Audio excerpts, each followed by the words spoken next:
હા, white house નો જે shade રહ્યો, શેડ ના ખૂણે ખૂણે નીકળવાનું બાજુમાં જઈને ધ્યાનથી જોજો. આ શેડ નો ખૂણો છે, આ સાઈડ કોઈ નથી જવાનું. આજ આપણો રસ્તો પાસ થયેલો છે. અહીંયા તમારે જે ભાઈ ઉભા હોય એને કહેવાનું કે એસોસિએશન ની ગાડી છે, ચેક કરી લ્યો લિસ્ટમાં, એટલે એ 20 રૂપિયામાં જવા દેશે. જવાનું યાદ રસ્તે ને આવવાનું યાદ રસ્તે. જો આ રીતે રસ્તો છે ભાઈ, આ ખૂણા ઉપર કન્ટેન્ટ પાસેથી અહીંયાથી નીકળવાનું ભાઈ. ગોળ જાજી ફેરવવાની નથી. 200 થી 300 મીટર જ આપણે ફરવાનું આવે. જો અહીંયા આ ખૂણા ઉપર જાનકી નું બોર્ડ છે, એ બોર્ડેથી વળી જવાનું. આ બોર્ડ મારેલું હોય છે જાનકી વાળું, આ બોર્ડેથી વળી જવાનું છે. અને આ વંટેથી તરત વળાંક વળી જવાનું આવશે. આવા ટાણે સ્ક્વેર ફીટ સિરામિક લખેલું બોર્ડ રહ્યું ને, ત્યાંથી જ વળી જવાનું આવશે. આ પેલા ગેટેથી નહીં કરવા દે કોઈને, ઓલો મેં બતાવ્યું અહીંયાથી કરવા દેશે. આ પેલા ગેટથી અંદર કોઈને નહીં જાવ. નમસ્કાર, ક્રાઇમ આવાજ ન્યૂઝમાં આપનું સ્વાગત છે. આજે લઈને આવ્યો છું ડુપ્લિકેટ ટોલ નાકા વિશેની ચર્ચા, કે જ્યાં મોરબીમાં એક નેતા છે અને તેના નેતાની ફેક્ટરીમાંથી આ ટોલ નાકું પસાર થઈ રહ્યું હતું. આ નેતાનું નામ છે જયરાજ પટેલ અને તેના દીકરાનું અમરસિંહનું નામ આવ્યું છે. ત્યારે આ મામલો ઘરમાં આવ્યો છે. જયરાજ પટેલ એવું કહી રહ્યા છે કે આ ફેક્ટરી મેં ભાડે આપી હતી અને ભાડે આપેલ ફેક્ટરીમાં આ ભાડુઆતો છે એ આ રીતે ટોલ ઉઘરાવી રહ્યા હતા. તો આ કોણ માની શકે? જયરાજ પટેલ આ લોકો છે, લોકો કઈ ગાંડા નથી. અને જયરાજ પટેલ એવું પણ કહી રહ્યા છે કે આ ભાડુઆતોને જે ભાડે આપી હતી ફેક્ટરી, એ ફેક્ટરી ખાલી કરવા માટે મેં 10 મહિના અગાઉ નોટિસ આપી છે. તો જયરાજ પટેલ, તમે એટલા બધા નબળા નથી કે તમારી ફેક્ટરી કોઈ ખાલી ના કરી શકે. તમે સબળા છો, તમે નબળા નથી. ત્યારે આ વાત કોઈ માની ના શકે. અને તમારા દીકરાનું અત્યારે નામ આવ્યું છે, ત્યારે આ બધી વાતો તમે કરી રહ્યા છો. તો આવો જોઈએ આ ફેક્ટરી વિશે. આ ફેક્ટરી ક્યાં હતી અને કેવી રીતે અહીંયા ટોલ ઉઘરાવવામાં આવતું હતું,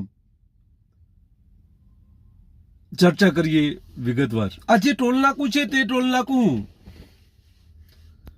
જે ગવર્મેન્ટનો ટોલ છે તેની બાજુમાં જ આવેલું આ ટોલ નાકું છે. અને ટોલ નાકામાંથી બાજુમાંથી એક રસ્તો પસાર થાય છે. અને આ જે રસ્તો છે એ રસ્તો એક ફેક્ટરીમાં થઈ અને આગળ જે નેશનલ હાઈવે છે તે નેશનલ હાઈવેને આ રસ્તો મળી જાય છે. અને આ રીતે આ લોકો ટોલ બચાવતા હોય છે. તમારે અહીંથી વળવું પડે અને ત્યારબાદ જે ટોલ બચાવવા માટેનો જે રસ્તો છે ત્યાં 50% જેટલી રકમ તમારે ચૂકવવી પડે છે. ત્યાં આગળ માણસો ઊભા જ હોય છે અને તમને રસ્તો બતાવવામાં આવે છે કે અહીંથી તમે નેશનલ હાઈવે ઉપર ચડી શકો છો. આ રીતે અહીંયા નેશનલ હાઈવે ની બાજુમાં જ આ જે ટોલ નાકું છે તે ચાલતું હતું. ફેક્ટરીનો આ રસ્તો છે, તેની બાજુમાંથી ને હાઈવે ઉપર ચડવા માટેનું આ ટોલ નાકું છે. ત્યારે આ બાબતે એસપી અને સ્થાનિક કલેક્ટરે શું કહ્યું તે પ્રથમ આપણે સાંભળીશું અને ત્યારબાદ વધુ ચર્ચા કરીશું. તો આવો જોઈએ એસપી અને કલેક્ટર શું કહી રહ્યા છે આ બાબતે. જ્યારે ઘણી વખત આપણને જે ટોલ બૂથ એજન્સી છે એમના દ્વારા પણ આ રજૂઆત કરવામાં આવતી, ત્યારે અમે પ્રથમ પ્રાથમિક રીતે ઇમિડિયેટ ટોલ ટેક્સ જે નેશનલ હાઈવે ઓથોરિટીની જે માલિકીનો છે એમને પણ અમે લોકો વારંવાર બોલાવીને આ સૂચનાઓ આપેલી. જેમ આજે બી ચર્ચા કરીએ કે અમે લોકોએ પ્રથમ એમને જ ચાન્સ આપેલો કે આપ લોકોને કોઈની સામે વ્યક્તિગત કે રીતે ફરિયાદ હોય તો પણ એ લોકોને ઓથોરિટીનો પ્રશ્ન કે વી કોણ ઓથોરાઇઝ છે એ પણ નક્કી ના થઈ શકતું હતું. એટલા માટે જ આપને ખ્યાલ હશે, સવારે બી આપને મેં કીધું હતું લેટ વન્સ ડિસાઇડ. કલેક્ટરને સંકોચ ના થયો કે અમે તો કહ્યું હતું પરંતુ કોઈ ફરિયાદ કરવા ના આવ્યું. અરે તમે જિલ્લાના વડા છો, જો આવું કોઈ ફરિયાદ કરવા ના આવે તો તમારે ફરિયાદ નોંધવી પડે જાહેર હિતમાં. પરંતુ તમને ખબર છે કે આ આકાઓ તમારી બદલી કરી દેશે અથવા તો તમારી નોકરીને ખતરો આવશે, જેથી તમે આ ટોલ નાકા વિરુદ્ધમાં કોઈ કાર્યવાહી નથી કરી અને સરકારને નુકસાન પહોંચાડ્યું છે. તમે અહીંયા જિલ્લાના વડા છો, તમારે આ બધું જાહેર હિતમાં ફરિયાદ કરવી પડે, પરંતુ તમે ફરિયાદ કરી નથી કારણ કે તમને આખાઓનો ડર હતો.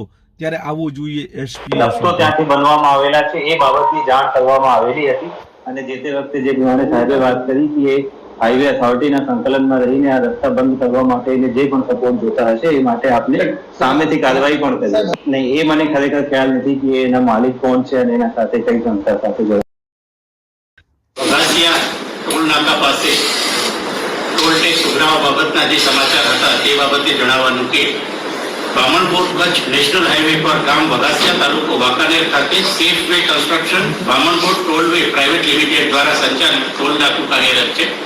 જે ટોલ નાકાથી અંદાજિત 400 મીટર દૂર મોરબીથી વાંકાનેર તરફ જતા ડાબી બાજુ આવેલ વ્હાઇટ હાઉસ સિરામિકમાંથી કેટલાક વાહનો નાના મોટા વાહનો ટોલ ટેક્સ ભર્યા સિવાય પાસ થતા હોવાનું અને આ ઉપરાંત જે ટોલ નાકું આવેલું છે એનાથી અંદાજે 700 મીટર દૂર મોરબીથી વાંકાનેર તરફ જતા જમણી બાજુએ વાંકાનેર તાલુકાના બગાસિયા ગામ તરફ જવાનો કાચો રસ્તો છે.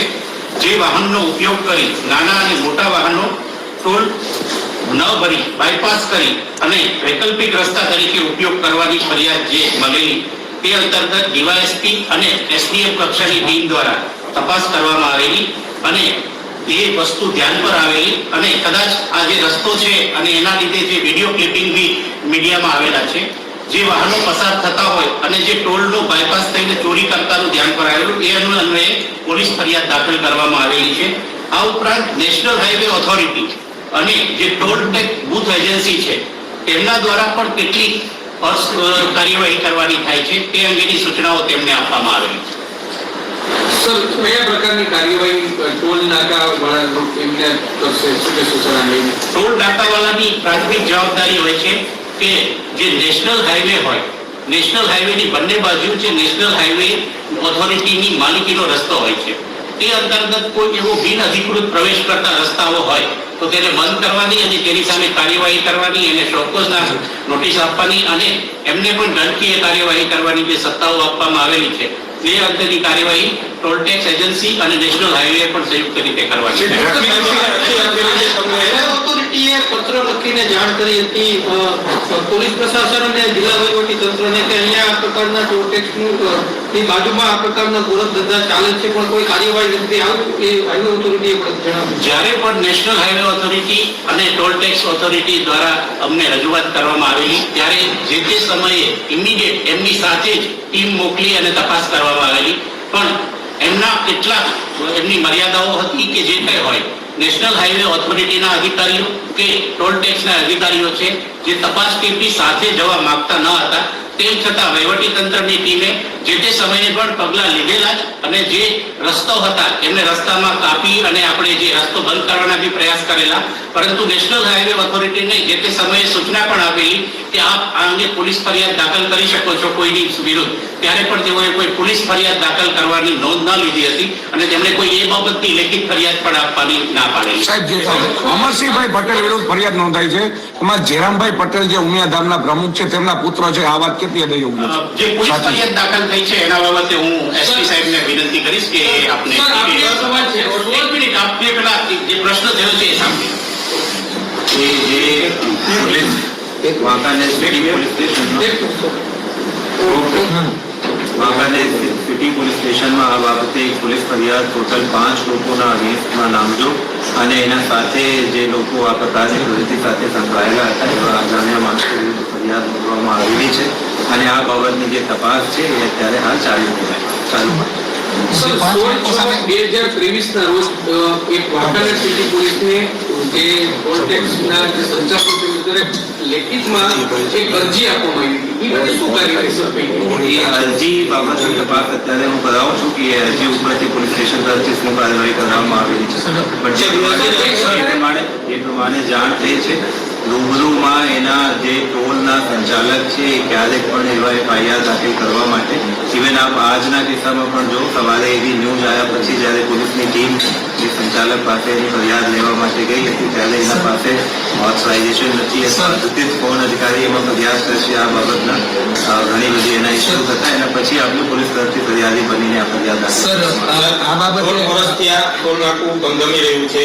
અરજી કરેલી છે છતાં અત્યાર સુધી એક્શન કેમ નથી લેવામાં આવ્યા? એટલી બધી એની સર તાકાત છે કે પ્રશાસનની સામે ખુલ્લેઆમ આ રીતના ટોલ વસૂલી શકે. એવા કોઈ વસ્તુ નથી. એ જ્યારે જેમાં આપણે વાત કરી કે પોલીસ પ્રશાસન એના જ માટે આપણે સામેથી ફરિયાદી બનીને અને તમામ લોકો જે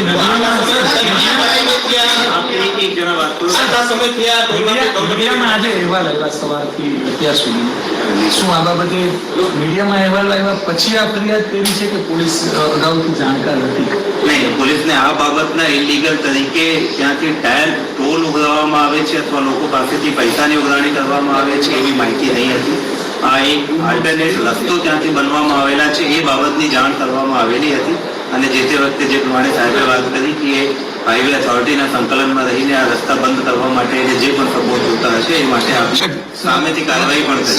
વ્હાઇટ જે સિરામિક છે વ્હાઇટ હાઉસ એ જયરામભાઈ પટેલના પુત્રના નામે છે, જે ઉમિયાધામના સંસ્થાનના પ્રમુખ છે. તો શું આમાં એવો રાજકીય મુદ્દો પણ હતો કે શું હતું? નહીં, એ મને ખરેખર ખ્યાલ નથી કે એના માલિક કોણ છે અને એના સાથે કઈ સંસ્થા સાથે જોડાયેલા. અત્યારે જે 5 જણાની સામે ફરિયાદ થઈ છે એમાં કોણ કોણ છે એવી કઈ પ્રાથમિક વિગત તમે મેળવી છે કરી? આ જે 5 જણા છે એ કોણ છે જેની સામે નામજોગ ફરિયાદ છે? એ પૈકી જે ત્રણ લોકો છે એ 3 લોકો જે આ વ્હાઇટ હાઉસ સિરામિક પાસેથી જે કારખાનાના અંદરથી રસ્તો બન્યા છે એ અંદર આ પ્રકારની પ્રવૃત્તિ સાથે સંકળાયેલા હતા. આ 3 લોકોના નામ છે અને સામેથી જે વગાસિયા ગામમાં જતા રસ્તા ઉપર પણ આ પ્રકારની પ્રવૃત્તિ સાથે જોડાયેલા હતા. 2 નામો આ ગામ માટે છે. સર, ત્યાંની સ્થાનિક પોલીસ છે એ અજાણ હતી કેમ કે પૂર્ણ 2 વર્ષથી એ ટોલ નાકું આવી ચૂક્યું છે. એટલું ઘણા આ જે સમયગાળો 3 ટોલ નાકા કુલ ચાલે છે સર. 3 ટોલ આપ જે સમયગાળો કહો છો એ સમયગાળો ખોટો છે પહેલી વાત. અને આ પ્રકારની જે મેં પહેલા વાત કરી કે આલ્ટરનેટ રસ્તો ત્યાં ઉપલબ્ધ છે આ બાબતના એના જે પણ સપોર્ટ જોતા હતા પોલીસ દ્વારા આપવામાં આવેલા છે. એને ટોલ ઉપર અથવા ટોલના બાજુમાં કોઈ બાંધકામ કરવા માટે જ્યારે પોલીસ પ્રોટેક્શન માંગવામાં આવે છે એ પણ એને આપવામાં આવે છે. પૂર્વ ધારાસભ્યએ સાહેબ કીધું કે 8-9 વર્ષથી ચાલે પંડ્યા સર આપણે નેશનલ હાઈવે ઓથોરિટી અથવા તો જે તે કંપની. હવે પ્રશ્ન એ થાય છે કે એસપી રાહુલ ત્રિપાઠીએ કેમ આમાં ફરિયાદ ન કરી? કારણ કે પોતે રાષ્ટ્રહિત, રાષ્ટ્રને બચાવવું તેમનું કર્તવ્ય છે, તે તેમનું જવાબદારી છે. જાહેર હિતમાં આ ફરિયાદ કરી શકે છે એસપીએ, છતાં એસપીએ ફરિયાદ નથી કરી કારણ કે એમને ખબર હતી કે સામે જયરાજ પટેલનો દીકરો અમરસિંહ છે. આવું કદાચ માની શકાય, પરંતુ આ રાષ્ટ્રહિત માટે તેમણે પોતાની જવાબદારી ના ભૂલવી પડે કારણ કે તેમને ટોપી ઉપર રાષ્ટ્ર સ્તંભ છે અને સ્ટાર પણ લાગેલા છે. તેમની જવાબદારી છે જિલ્લાની કે જ્યારે આવી રાષ્ટ્ર મિલકતને જ્યારે નુકસાન થતું હોય ત્યારે પોતે પણ ફરિયાદી થઈ આ રીતે આ બધું અટકાવી શકે છે. ચાલો આજે એમણે ફરિયાદ કરી છે એટલે આભાર માની લઈએ, પરંતુ આ સાહેબ આ રસ્તા ઉપરથી અવારનવાર ગાંધીનગર અને અમદાવાદ જવા માટે પસાર થતા હશે વારંવાર, તો આ સાહેબને કેમ દેખાયું નહીં તે પણ પ્રશ્ન છે. સાહેબને ગાંધીનગર મીટિંગમાં જવું હોય તો આ રસ્તેથી પસાર થવું પડે. આ ટોલ નાકું આવે જ છે, પરંતુ આ સાહેબને ખબર નથી. કેમ ખબર નથી એ તો સવાલો છે. પરંતુ આ સાહેબે મોડા ફરિયાદ નોંધી છે. ત્યારે જયરાજસિંહની વાત કરીએ તો જયરાજસિંહનો દીકરો અમરસિંહ આ ટોલ નાકામાં નામ ખુલ્યું છે. આ ટોલ નાકું જયરાજ પટેલના માલિકીનું છે અને આ ટોલ નાકું ભાડે આપ્યું હતું અને ભાડે આપ્યું ત્યારે કરાર થયેલો છે. એ કરારમાં 10 મહિનાથી એમણે નોટિસ આપી છે ખાલી કરવાની, પણ જયરાજભાઈ તમે ગીગલા તો નથી કે અમે બધું ના સમજી શકીએ? તમારે નોટિસ આપવાની ક્યાં જરૂર પડે છે? તમે જો આ મિલકત ભાડે આપી હોય તો તમે ચપટીમાં આ જે જગ્યા છે એ ખાલી કરાવી શકતા હતા. તમારે નોટિસ આપવાની ક્યાં જરૂર છે ભાડુઆતને? તેમ છતાં તમે નોટિસ આપી છે. આ બધું પ્રજા સમજે છે. તમે અત્યારે કહી રહ્યો છો કે મેં 10 મહિનાથી આ નોટિસ આપી હતી અને ભાડુઆતે ખાલી નથી કર્યું. જયરામભાઈ, પબ્લિક ગાંડી નથી, બધું સમજે છે. તમારે જો આ વસ્તુ ખાલી કરાવી હોય તો ચપટીમાં ખાલી થઈ જાય. અને આ તમે ભાડે આપેલી જગ્યામાં કોઈ આ ભાડુઆતે બોમ્બ ગોળો કે અન્ય કોઈ ચીજ વસ્તુઓ બનાવી દીધી હોત તો જવાબદારી કોની? આ રાષ્ટ્રહિતનું શું? આ બધા પ્રશ્નો થાય છે. તમારો કેવો પ્રકારનો પક્ષ છે? એમાં વાત એમ છે કે આ જે 2 દિવસથી આ છાપામાં આવે છે એ ફેક્ટરી અમારા પરિવારની છે. હવે એકચ્યુઅલી એ ફેક્ટરી અમે ભાડા કરારથી ભાડે આપેલી છે. ફેક્ટરી બંધ પડી હતી એટલે ભાડે આપેલી છે. હવે ભાડુઆતોએ શું કર્યું હોય એમને કોઈને ખબર નથી. અને આ જે ભાડા કરારની જે વાત હતી એટલે કાલે પોલીસ ખાતાને પણ ભાડા કરારની કોપી આપી દીધેલી છે. આપણે આ ફેક્ટરી ભાડા કરારથી આપેલી છે. આ ફેક્ટરીમાં આપણે ભાડે આપ્યા પછી એટલે એમાં શું કરતા હોય એની અમને કોઈને કાંઈ ખબર નથી. હકીકતમાં આ ફેક્ટરી આપણે ભાડે આપેલી છે અને એ કાયદેસર ભાડા કરારથી આપેલી છે. બાપા, ખાસ કરીને આપણે પોલીસને હવે આપણે કાયદાકીય પ્રક્રિયા કઈ રીતે અનુસરવાના છીએ? આપણા પુત્ર કઈ જગ્યાએ છે, શું છે? હવે પોલીસે તો એની રીતે એને જ્યારે કઈ ફરિયાદ લખાવી હોય અને ફરિયાદ કરી હોય તો હજી આપણે કોઈ પોલીસ ખાતામાં ગયા નથી.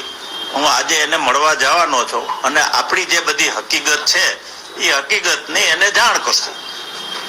ભાડે તમે જેને આપી હતી કોણ છે અને એને કઈ એવી વાત થઈ હતી કે શેના માટે ભાડે ના, આપણે એવી કોઈ જેદી એને ભાડે દીધી તેદી થતી નહીં. આ ફેક્ટરીમાં તો ભાડે રાખતા હોય છે. ઘણા બધા કોઈ માલ ભરવા રાખતા હોય છે, લોડિંગ કરવા અનલોડિંગ કરવા. ખાલી ફેક્ટરીની અંદર કોઈ મશીનરી હતી નહીં, ખાલી શેડ હતો. એટલે એને એવી કોઈ આપણે ભાડે આપી તેથી કોઈ ચોખવટ કરવામાં આવી નહોતી. બાપા, એને આપણે ભાડે આપી ત્યારે કરારમાં કોઈ લખેલું હતું અથવા તો આ રીતે જે વાહનો પસાર થતા હતા એ આપણા પુત્રની જાણમાં અથવા કોઈ પરિવારની બિલકુલ કાંઈ આવું અહીંથી આમાંથી વાહન પસાર કરવા કે આના તમારે કાંઈ આનું ઉઘરાણું કરવું એવું કોઈ પણ આપણે કાંઈ એવું લખાણ કરેલું નથી.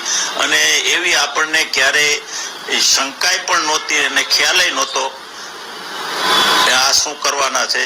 આપણે તો એને ભાડે જોતી હતી એટલે ભાડાના ભાવથી આપણે એને આપી હતી. કેટલા સમયથી ભાડે આપી હતી? કેટલા ટાઈમ માટે ભાડા કરાર? 11 મહિનાનો લગભગ ભાડા કરાર છે. એકચ્યુઅલી તો હું છે ને તમને બધાને ખબર છે કે હું રિટાયર છું, પણ લગભગ 11 મહિનાનો ભાડા કરાર છે. એમાંય અમારે જરૂરિયાત હતી એટલે છેલ્લા લગભગ 10મા મહિનામાં એને નોટિસ પણ આપી હતી કે હવે અમારે ભાડા કરાર કેન્સલ કરવો છે. તમે સામે કોઈ જાણ થઈ હતી બાપા કે આની અંદરથી આ લોકો વાહન પસાર કરે છે, ના, એવી ક્યારેય આપણને કોઈ જાણ નથી થઈ. આ ભાડુઆતો સામે તમે હવે સામે કોઈ કાર્યવાહી કરશો? કારણ કે તમને આ રીતે અનલોડિંગ ને તમે જે કીધું એ રીતે ભાડો કરાર કરીને આ રીતે ગેરકાયદે પ્રવૃત્તિ તમારી જગ્યામાં કરતા હતા, હવે તમે સામે કોઈ કાર્યવાહી કરશો? હવે આ કાયદાનો વિષય છે. હવે કાયદાકીય શું કરવું પડે એ વિચારશું.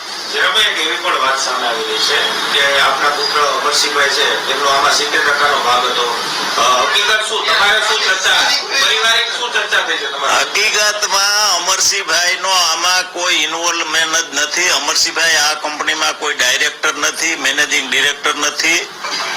અમરસિંહભાઈ મારી બીજી ફેક્ટરી જેટ ગ્રેનાઇટો છે એમાં બેસે છે. આમાં એનું કોઈ જાતનું ઇન્વોલ્વમેન્ટ નથી. એને આની હારે કોઈ લેવા દેવા નહોતા ફેક્ટરી. તો પોલીસે કેમ એનું નામ દાખલ કર્યું હતું? એ તો એને કોઈ ફરિયાદે લખાવ્યું એટલે કર્યું હોય. ભાડા કરાર અમરસિંહભાઈ નામનો હતો? ના, આમાં પોલીસ ખુદ ફરિયાદી બની છે, તો આવતા દિવસોની અંદર એ લોકોને કઈ રીતે સહકાર અથવા તો ભાડા કરાર કે હવે એ કાયદાનો વિષય છે અને કાયદાની પરિભાષા છે, એની હારે આપણે ચર્ચા કરશું. જયરામ બાબા, આપ સિરસા ઉમિયાધામ સાથે પણ જોડાયેલા છો. આવું મોટું તમારું કડવા પાટીદાર સમાજમાં નામ પણ છે અને આવો કેસ થાય આને લીધે ક્યાંક શાકને નુકસાન પણ પહોંચે. 100%. પણ હવે આપણે ભાડે દીધું હોય ત્યારે આપણે આવી કલ્પના ના હોય. આપણે આવા કોઈ ઈરાદાથી કે આવા કોઈ ઓલાથી આપ્યું નહોતું. આપણે તો રેગ્યુલર ઘણા બધા લોકો ભાડે આપતા હોય છે એ રીતે આપણે ભાડે આપેલું. આપ સૌરાષ્ટ્ર ગુજરાતના એક મોટા સમાજના આગેવાન છો, આ પ્રવૃત્તિને આપ કઈ રીતે મૂલવો છો? બિલકુલ ખરાબ. બિલકુલ આ પ્રવૃત્તિને આપણે એને કોઈ સપોર્ટ આપતા નથી. નેશનલ હાઈવે ઓથોરિટીએ પણ આ રીતે જયરામભાઈ તમને કહ્યું હશે કે તમારી જ્યાં ફેક્ટરી છે ત્યાં આ રીતે રસ્તો પસાર થાય છે અને ત્યાં ટોલ લેવામાં આવી રહ્યો છે, ચોરી થઈ રહી છે, આ બધું તમને ખબર હશે. પરંતુ જયરામભાઈ કેમ બોલ્યા નથી તે સવાલો છે. આ ફેક્ટરીમાં જો તમારે ખાલી કરાવી હોત અને 10 મહિનાથી આ કરાર પૂરો થઈ ગયો હોત તો તમને કેવા સબળા છો એ અમને ખબર છે કે 24 કલાકમાં તમે ફેક્ટરી ખાલી કરાવી શકો. તમે નબળા નથી, તેમ છતાં આ ફેક્ટરી ખાલી કેમ ના કરાવી તે સવાલો છે. હાલ તો તમારા દીકરાનું નામ આવ્યું છે અને તેને તમે બચાવવા માટે આ બધું કરી રહ્યા છો, પરંતુ હાલ ભૂપેન્દ્ર પટેલની સરકાર છે, ત્યારે જોઈએ તમે કેવું તમારા દીકરાને બચાવી શકો છો. બસ એ જ. નમસ્કાર, ફરી મળીશું.